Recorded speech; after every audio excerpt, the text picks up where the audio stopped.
improv versus traditional theater. Okay. Okay. So here's the premise. Which one is better to see in the city? Number one. Number two, which is Chicago more known for? Because Chicago is a big theater town. Yes, it's it not is. as maybe as big as New York.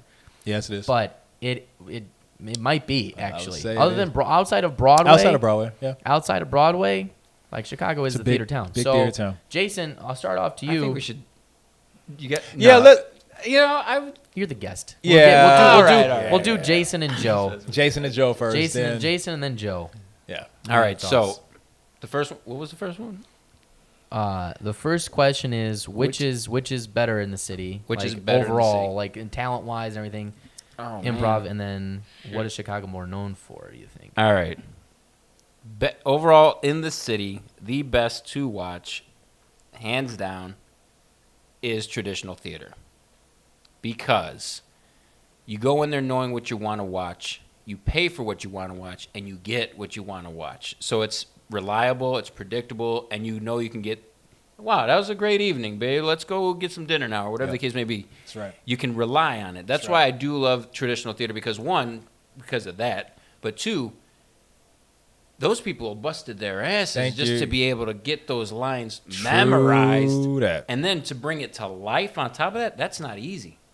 That is not easy. So it's like, in a sense, you get to interact with them, which is, similar to like improv, but I'd say Chicago is pretty good with their traditional theater. I mean, and not even just the actors. I'm talking about set designers. Yeah. I'm talking about like music, the tech the crew, design, the music, the directors. Yep. You can tell if there's a good director if you see two people on stage that are actually having a conversation. Mm-hmm. That's when you realize, like, oh shit, they did some good work. They prepared. This is fun to watch. But what Chicago is really known for, come on, man, Second Improv. City. Yep. Yeah. Everyone knows about Second City in Chicago and improv, and that's just like everyone talks about it. Is it that fun to watch? If you get a good troupe. Right. If. That's a hard if. Yeah. And even if you get a good one, they've got bad nights. Yeah. True. And That's yep. That's true. Yep. And it's hard. It is hard. It's hard. It's fun. It's fun, especially when it's fun when you find those rare moments. It's fun when you're working with people that you trust. That's because people don't understand, improv, just because you're the funniest person in your family or you're the funniest friend and all that doesn't matter. That doesn't mean anything. That doesn't mean shit. If anything, I think that can cripple the whole chemistry of it because you think you're going out there trying to be funny. It's all about the other person. If you build that other person up, dude, it's gold because everybody take care of each other. Yeah. So that's how I look at it. Joe, what do you think, man? Uh-oh, we know what Joe about to say. He's got some insight. Look, he was about to drop bombs. Oh, man. Well, I don't do either one. So I am the audience I am participating in an improv show. I am a participant as the audience member, so that's cool. But I'm not a fan of. He's such a dork. No, he's not. Leave him alone, man. also participating. No, let him finish. Go ahead, Joe. Go ahead, Joe. Everybody in improv is a dork.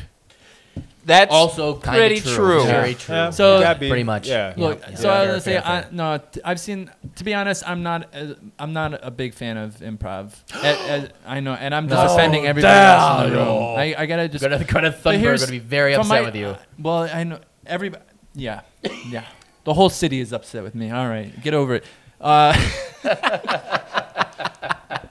So just like what Ron was just saying is he's talking about how much fun it is. And for me as the audience member, I've always felt like watching the show, I feel like the people on stage are having more fun than I am.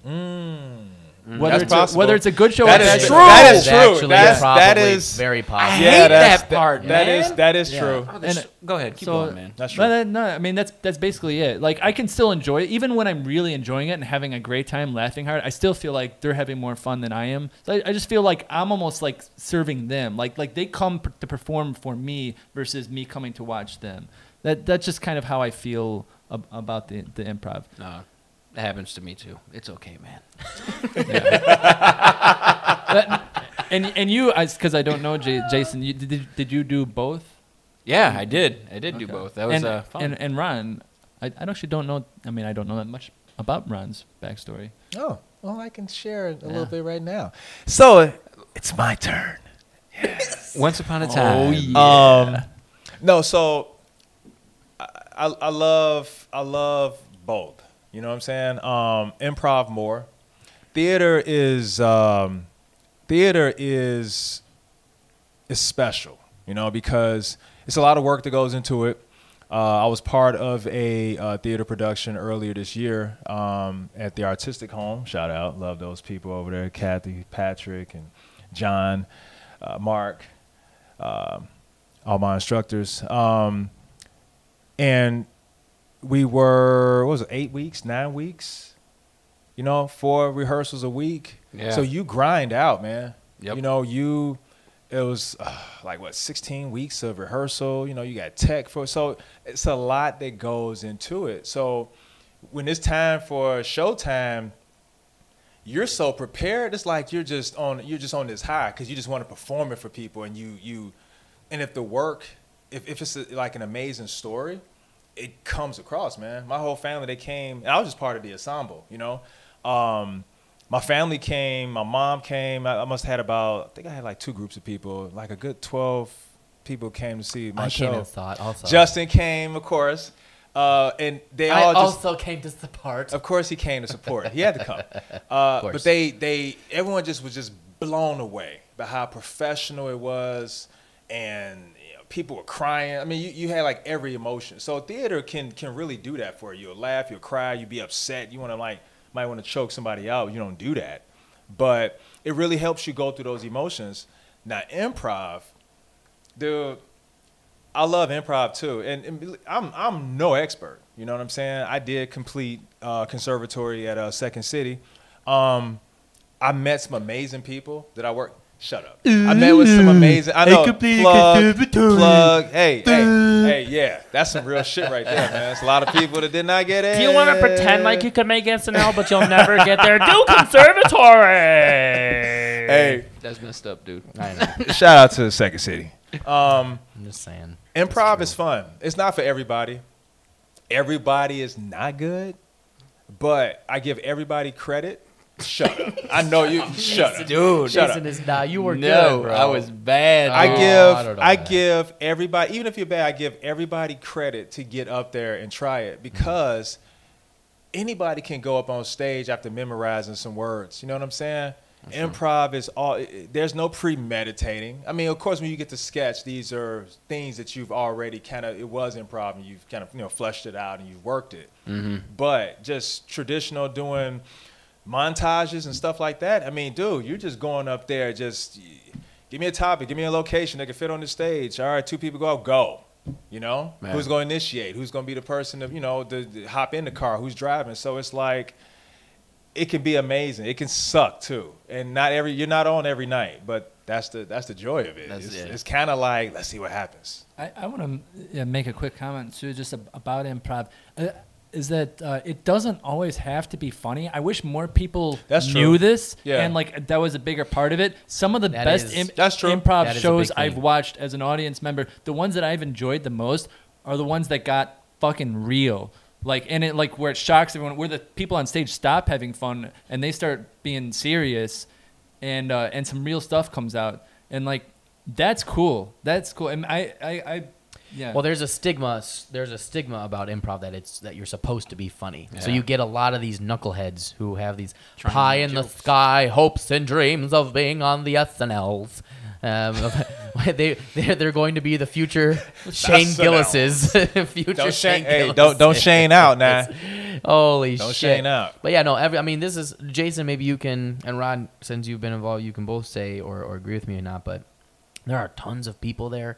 Like, improv is their life. That's all they fucking do. Yeah. That's all they fucking talk about. And they don't have any life experience to even get to the level you're talking about, Joe, because improv is an art form and a medium where people are thinking, oh, this is going to be funny. So that you already have that pressure of, I have to be funny. Yeah. So then everybody's trying to be funny and whatever. And the real good improv is when you see, like, people being real. Because there will be funniness in realness. Yep. It'll take some time to get there in some that's cases. The real but like, fun. That's the real humor. Right. Well, if that's what I mean, when I do improv, that's what I'm trying to do. I'm okay with sitting in quiet and in silence and letting things build, because you can sit on stage for like what seems like 10 minutes. It's like a minute or two where maybe you're silent, and then somebody says one line, and then all of a sudden you're going to whole host of laughter because you've built that intensity and like the audience is sitting with you in that moment. That's why I love improv, is for that, and also because you can get in improv. I just love the ability to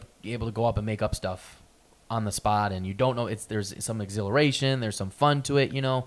You don't know what's going to happen. It's kind of the ultimate way to fail. I would say anybody and everybody should do improv, whether or not you want to do improv, and be a comedian, or like just for your professional life and life in general. It's a good thing to learn. The fuck this mentality, like fuck it, get out of your head. Yes, and listening, all that shit is really good just for life in general. But it is improv, that's the art form that people are doing it. They just have these ideas of what it needs to be, what it should be. And it doesn't have to be that, to what you're saying, Joe. And when it comes to, and I've done both traditional theater and improv also, I think Chicago is known for Second City. I think you're right, Jason. Yeah, I would agree with that. What people actually like pleasantly surprised if they go to a theater here in Chicago. They're like, oh shit, this is just. I mean, in some cases, the shows are as good or better than Broadway shows. That's true, and it's not, and they don't know that. And it's not always the big theaters, you know, the Goodman theaters. You know, no, I mean, some of the small ones have great shows. Have just as equal powerful performances, you know. So support your local storefront theater, y'all, because they need that exposure, man. They do. They do, and yeah. Artistic Home. Go check out Artistic Home. Artistic Home, and there's all kinds of theaters. We're going to be going to these in the future and doing reviews of them and like doing comparisons and all that. We're going to be doing all that for you, so stay tuned for that.